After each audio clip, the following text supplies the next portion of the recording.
इस दुनिया में ऐसे बहुत ही कम स्टूडेंट होंगे कि जिन्हें ये प्रॉब्लम नहीं होगी कि पढ़ा हुआ याद नहीं रहता। हम पढ़ तो लेते हैं लेकिन फिर भूल जाते हैं। तो जब हम भूल जाते हैं तो हमारे पढ़ने का मतलब क्या निकला? ऐसे में हमारी सारी मेहनत बेकार चली जाती है और हमें लगता है कि हमारा दिमाग ही कमज़ोर है। पर इसका मतलब यह बिल्कुल नहीं कि आपका दिमाग कमज़ोर है। सोचो, अगर आपका दिमाग हर चीज़ को याद रखने लग जाए तो एक दिन में हमारे साथ कितनी चीज़ें होती हैं। दिमाग का तो कचरा हो जाएगा अगर दिमाग सारी बातों को याद रखने लगेगा। वैसे हमारा मेन टॉपिक है कि हम पढ़ा हुआ याद कैसे रखें। अगर इस प्रॉब्लम का सॉल्यूशन निकल गया तो आपका टाइम भी बचेगा और आपको रिजल्ट भी बहुत ज़्यादा मिलेगा। पढ़ा हुआ सब कुछ याद रखना मुश्किल है, पर फिर भी कुछ हद तक हम इसे कंट्रोल कर सकते हैं, लेकिन पूरे तरीके से नहीं।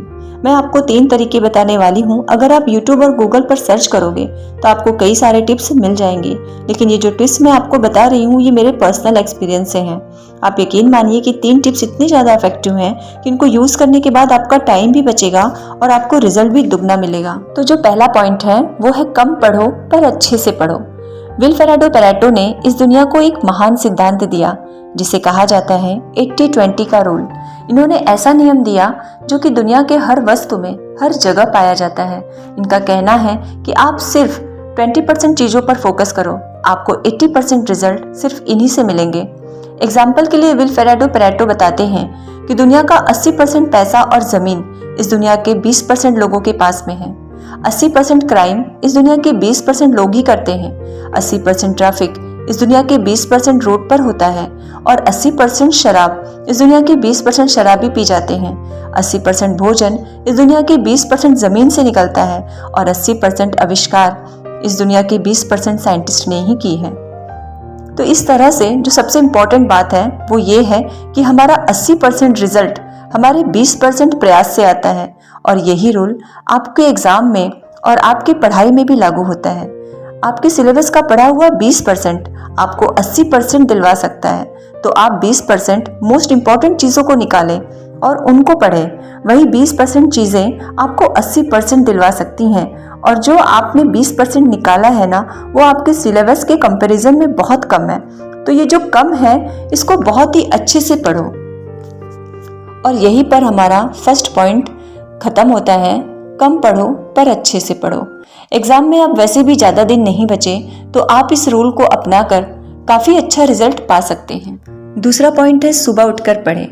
एक तरफ एक स्टूडेंट है जो सुबह उठकर 2 घंटे पढ़ाई कर रहा है और वहीं दूसरी ओर एक स्टूडेंट है जो दिन में 4 घंटे पढ़ाई कर रहा है। तो ये जो पहला वाला स्टूडेंट है ये ज़्यादा आउटकम दे पाएगा दूसरे वाले के मुकाबले।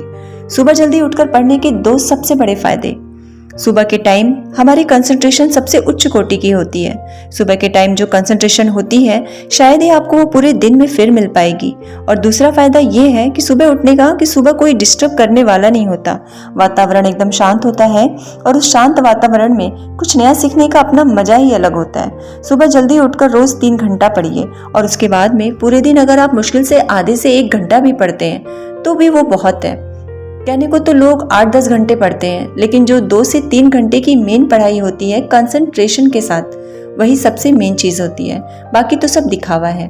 आयुर्वेदा में भी यही बात कही गई कि सुबह के टाइम हमारा ब्रेन सबसे ज़्यादा एक्टिव होता है। इस टाइम हम जो भी अपने ब्रेन में डालेंगे वो उसमें छप सा जाएगा।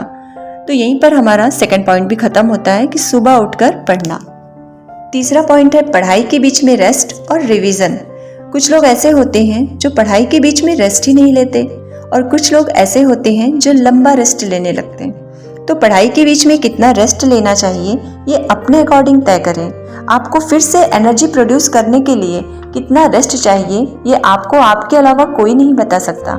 जितनी इंपॉर्टेंस हम अपनी पढ़ाई को देते हैं उतना ही इंपॉर्टेंस हमें अपने रेस्ट और रिवीजन को भी देना चाहिए, क्योंकि रेस्ट ही वो चीज़ है जिसकी वजह से हम पढ़ पा रहे हैं और रिवीजन वो चीज़ है जिसकी वजह से हम पढ़ा हुआ याद रख पा रहे हैं। एक दिन में हम जागते भी हैं और सोते भी हैं, तो उसी तरीके से अगर हम काम कर रहे हैं तो बीच में रेस्ट लेना भी बहुत ज़रूरी है।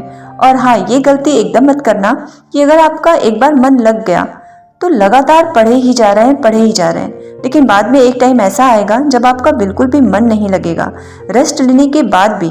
क्योंकि जब एक बार पढ़ाई में मन लग जाता है तो हम इतना पढ़ते हैं कि हम अपने दिमाग को पूरी तरह से थका देते हैं और हालत ऐसी हो जाती है कि फिर से पढ़ने का मन ही नहीं करता। आपने पढ़ना शुरू किया, आपका मन लगा, अब थोड़ी देर बाद आपको रेस्ट लेना चाहिए, लेकिन आपको लगता है कि अभी और पढ़ सकता हूँ, तो उस फीलिंग को बनाए रखिए और रेस्ट लेकर दोबारा उसी फीलिंग के साथ पढ़ाई शुरू करें। और अगले दिन जब आप फिर से पढ़ने बैठें तो आपने पिछले दिन जो कुछ भी पढ़ा है पहले उसे एक बार आंखें बंद करके उसका रिवीजन करें। अगर आपने पूरे साल भी पढ़ाई नहीं की है तो अब भी आपके पास टाइम है, क्योंकि किसी ने क्या खूब बात कही है कि जो हो गया उसे सोचा नहीं करते, जो मिल गया उसे खोया नहीं करते। सफलता उन्हें ही हासिल होती है जो वक्त और हालातों पर रोया नहीं करते।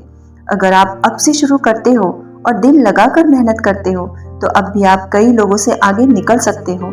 बस मेहनत खामोशी से कीजिए और इतनी मेहनत करो कि सफलता शोर मचा दे। और अब वैसे ही बहुत टाइम निकल गया और एग्ज़ाम इतना नज़दीक है, और जब इतना कम टाइम बचा है तो बैठे बैठे ज़िंदगी बर्बाद मत कीजिए, क्योंकि ये ज़िंदगी मिलती है कुछ बड़ा करके दिखाने के लिए। इसे सिर्फ सोच सोच कर ख़त्म मत कीजिए।